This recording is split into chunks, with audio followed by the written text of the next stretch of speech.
अखंड ज्योति दिसंबर 2021। जीवन में साधना का महत्व। साधना को परम पुरुषार्थ कहा गया है क्योंकि यह जीवन पहले की समाधान कुंजी है और इसके संग जीवन परिष्कार के साथ मिलने वाली फलश्रुति के समक्ष इस संसार की बड़ी से बड़ी उपलब्धि भी छोटी पड़ती है। सांसारिक उपलब्धियों को पाने के लिए कितने ही पुरुषार्थ क्यों न किए जाएं, व कितनी ही बड़ी सफलताएं क्यों न प्राप्त की जाएं, वे व्यक्ति को पूरी तरह से संतुष्ट नहीं कर पाती क्योंकि इनका स्वरूप नश्वर होता है, अस्थायी होता है, जबकि साधना के साथ प्राप्त आत्मिक उपलब्धियां स्थायी होती हैं, टिकाऊ होती हैं और ये सांसारिक उपलब्धियों एवं सुख भोगों को भी एक सार्थक स्वरूप प्रदान करती हैं। प्रश्न उठता है कि साधना की आवश्यकता क्यों? क्या बिना साधना के जीवन नहीं जिया जा सकता? तो इसका कारण मन की प्रकृति है, संसार का मायावी स्वरूप है, जिसके कारण व्यक्ति सतत बाहर विषय भोगों में संलिप्त रहना चाहता है। संसार का गुरुत्व सदा उसे नीचे गिरने के लिए प्रेरित करता रहता है। इसके साथ जन्म जन्मांतरों के अभ्यास एवं आदतें व्यक्ति को जीवन के अंतहीन कुचक्र में उलझाए रहती हैं। काम, क्रोध, लोभ, मोह, मत्सर, अहंकार जैसे षड्रिपु पग पग पर व्यक्ति को सांसारिक जंजाल में उलझाए रहते हैं। ऐसे में यदि साधना का अवलंबन न लिया गया होता तो इस धरा पर जन्म ले रहे हर व्यक्ति का जीवन एक ढर्रे पर लुढ़कना सुनिश्चित है। तब समाज में निर्वाह लायक कुछ नीति नियमों का पालन करने तक ही जीवन की इतिश्री समझी जाएगी। आश्चर्य नहीं कि इसी आधार पर समाज में धर्म एवं नैतिकता के नाम पर कितनी सारी कुरीतियों को व्यक्ति सहर्ष गले लगाए फिरता है, जो मानवीय चेतना के उन्मुक्त विकास में अवरोध बनकर सामाजिक पतन की परिस्थितियां उत्पन्न किए रहती हैं।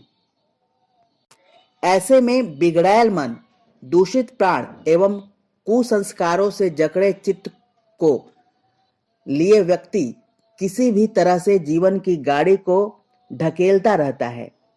जीवन में बाहर उपलब्धियों के अंबार, धन, समृद्धि एवं वैभव, विलास बटोरता रहता है, लेकिन इनके बावजूद आंतरिक रूप से वह विपन्न अवस्था में ही रहता है और उसके जीवन में कुछ सार्थक एवं जीवंत दिखाई नहीं पड़ता जिस पर संतोष किया जा सके।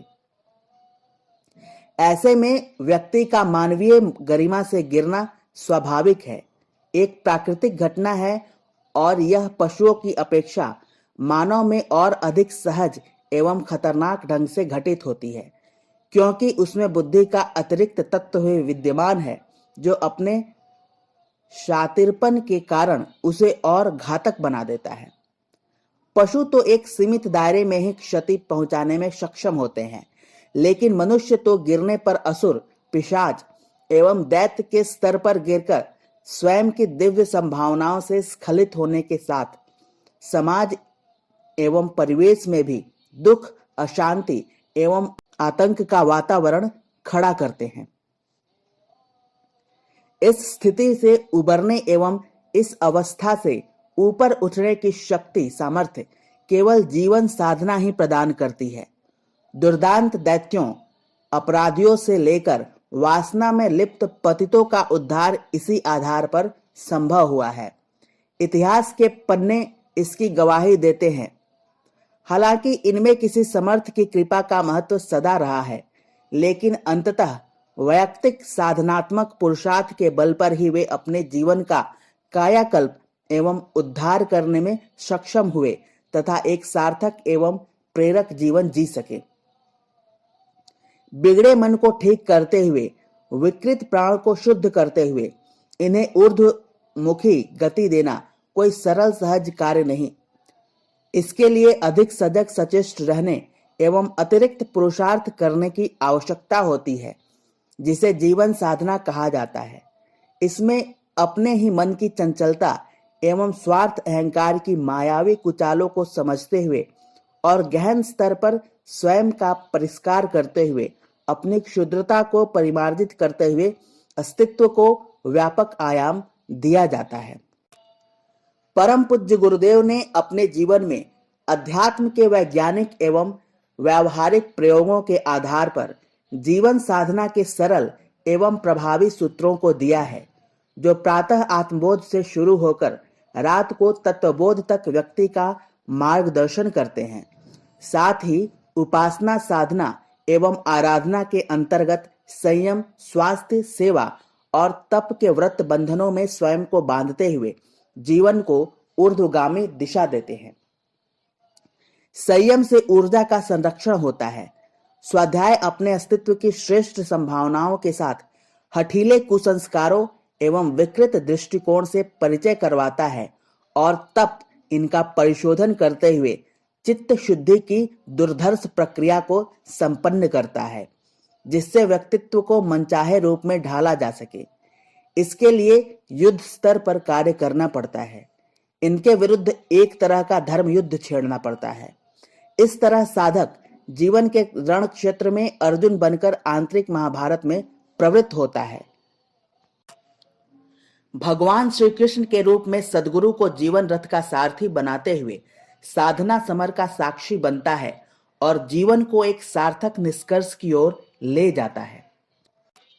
निश्चित रूप से इसके लिए दैनिक जीवन में अपने लिए समय देना पड़ता है। जीवन की प्राथमिकताओं को स्पष्ट करना पड़ता है। तप की आंच में जीवन की गलाई ढलाई करनी पड़ती है। स्वयं को गढ़ने की इस प्रक्रिया को विश्व का सबसे कठिन कार्य माना गया है, लेकिन यदि इसमें जुटा जाए तो फिर इससे अधिक रोमांचक कुछ और कार्य भी नहीं। इसका शुभारंभ प्रायः एक जिज्ञासु एवं अभिप्सु के रूप में होता है, लेकिन अंततः एक शिष्य साधक बनकर इसको अंजाम दिया जाता है। इसके लिए पूरे जीवन को होश में जीना पड़ता है। प्रत्येक दिन को जीवन की इकाई मानते हुए हर पल को पूर्णता में जीना होता है। इसके बाद ही फिर रात को चैन की नींद और विश्रांति सुनिश्चित हो पाती है। दैनिक आधार पर किया गया यह साधनात्मक पुरुषार्थ अपने सम्मिलित रूप में जीवन के अंतिम पलों में चीर विश्रांति के साथ महायात्रा के अगले पड़ाव की गरिमामयी पृष्ठभूमि तैयार करता है। यह सब साधनात्मक सजगता एवं पुरुषार्थ के आधार पर ही संभव होता है। इस तरह जीवन पर्यंत साधना के आधार पर ही व्यक्ति का आत्यांतिक उत्कर्ष एवं समग्र सफलता सुनिश्चित होते हैं। शांति सुकून से भरा जीवन यापन इसी आधार पर शक्य होता है और जीवन यात्रा का संतोषपूर्ण अवसान संभव होता है। इस तरह साधना लौकिक एवं पारलौकिक जीवन को संवारते सुधारने का एक सुनिश्चित विज्ञान है, जिसे हम जितना शीघ्र जीवन का अंग बना ले हितकर रहता है।